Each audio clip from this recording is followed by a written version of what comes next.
Reporters are risking their lives to tell the story of the Syrian conflict. Indeed, many of them have lost their lives. So, of course, the suffering of journalists does not compare to the misery of the lives of millions of people inside Syria, but it is through the eyes of the media that we can even get a sense of this devastating conflict. 2 years on, this war continues to escalate. The numbers of dead and displaced grows. Now it is dragging in other countries throughout the region as well. Well, CNN correspondent Awa Damon has followed the events inside Syria, travelling into the country from her base in Beirut. She joins me now. Awa, it's a pleasure to have you on the program. Tell us about some of the challenges you face in trying to cover a conflict like we're seeing now inside Syria.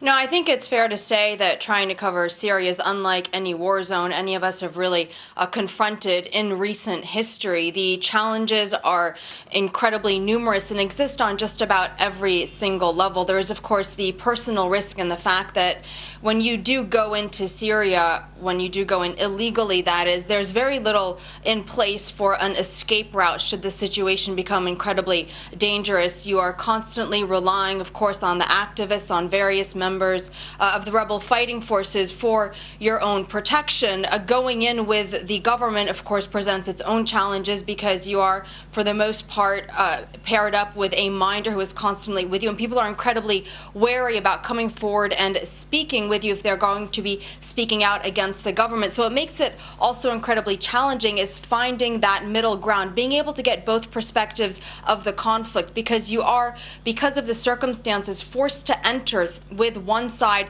or the other, and reaching the other side's perspective becomes incredibly difficult, if not impossible. Plus, a lot of the areas where the fighting is at its most intense, we just can't reach them. And in that case, we're relying on YouTube videos with authenticity. We obviously are not able to always verify. So it's incredibly difficult, and it's quite a heartbreaking conflict to be covering. And Awa, how much access are you able to have to the ordinary people who we know are bearing the brunt of this conflict?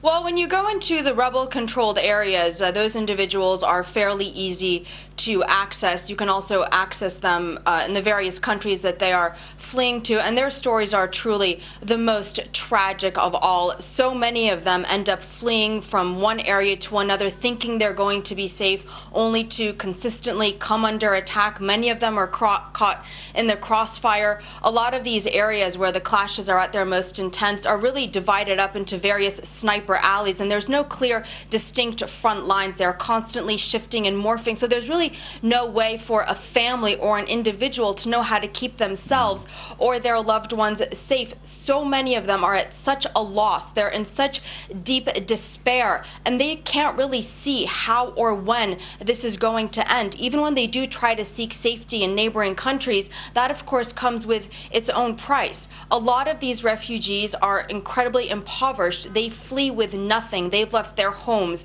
in many cases their loved ones behind, and add to that, in many cases they're also being forced to sacrifice their dignity as well, Stan. Well, you've pointed out just how difficult it is to be able to verify information, to be able to get a sense of balance. But from your reporting there, how are you able to ascertain who may be gaining the upper hand, the ascendancy in this civil war?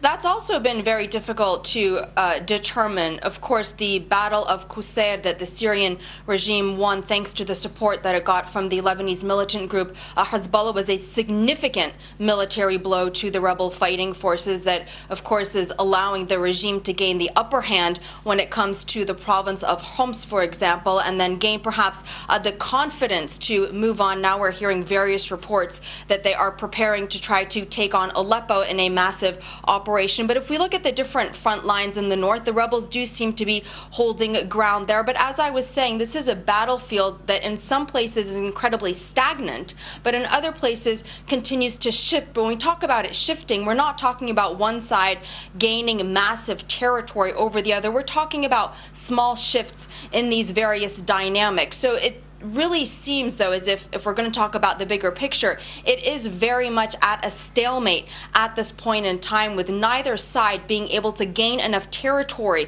to be able to say that they do, in fact, definitively have the upper hand. Well, you also reported on the war in Iraq for a long time. Are you able to draw any parallels between the two conflicts, particularly when it comes to the role of minorities, the differences between Sunni and Shia inside the country? What are the similarities and parallels that you've been able to see?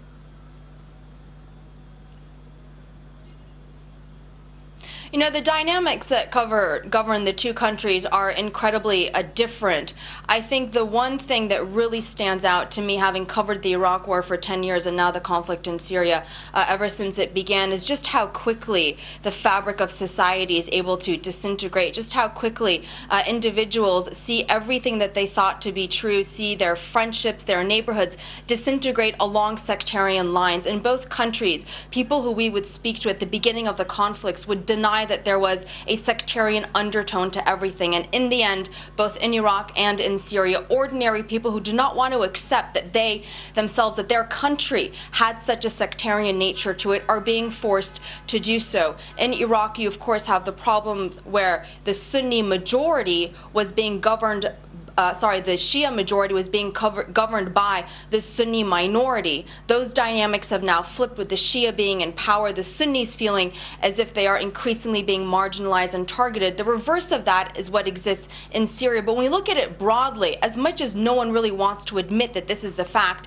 in both these nations, and to a certain degree in Lebanon as well, this is very much warfare that is drawn along sectarian lines. The Sunnis in Iraq very much on the side of the Sunnis in Syria, and the Shia in Iraq very much siding with the Alawites as well. When we speak about the entire region, many people will tell you, and they have been saying for quite some time now, that Syria is this proxy battleground between two regional superpowers, Iran and Saudi Arabia, which directly translates to mean that it is effectively a war between Sunni and Shia that is spreading across the region. It's certainly important work, and a pleasure to talk to you again. Thanks very much for that.